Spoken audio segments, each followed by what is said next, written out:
Binigyang parangal ng Governance Commission for Government-Owned or Controlled Corporations o GCG si Clark Development Corporation President and CEO, Attorney Agnes V.S.T. De Vanadera bilang kauna-unahang GCG Leadership Awardee.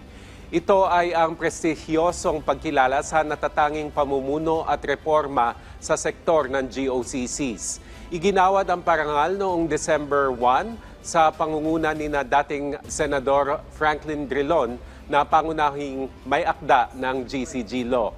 GCG Chairperson Attorney Marius Corpus at Commissioner Geraldine Berberabe Martinez. Sa kanyang mensahe, binigyan diin ni Attorney De Vanadera na ang parangal ay hindi lamang personal na karangalan, kundi paalala na ang mabuting pamamahala ay pundasyon ng mabuting ekonomiya. Ayon sa kanya, tungkulin ng mga GOCC na maging katuwang sa pagpapaunlad ng bansa at maghatid ng mga benepisyong nagagamit sa pagpapalakas ng infrastruktura, serbisyong pangkalusugan at programang panlipunan.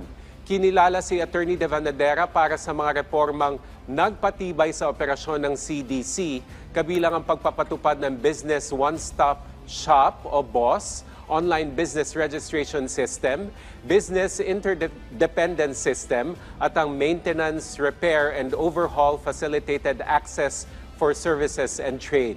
Bukod dito, binigyang parangal din ang CDC bilang isa sa mga top-ranking na GOCC sa 2024 Corporate Governance Scorecard.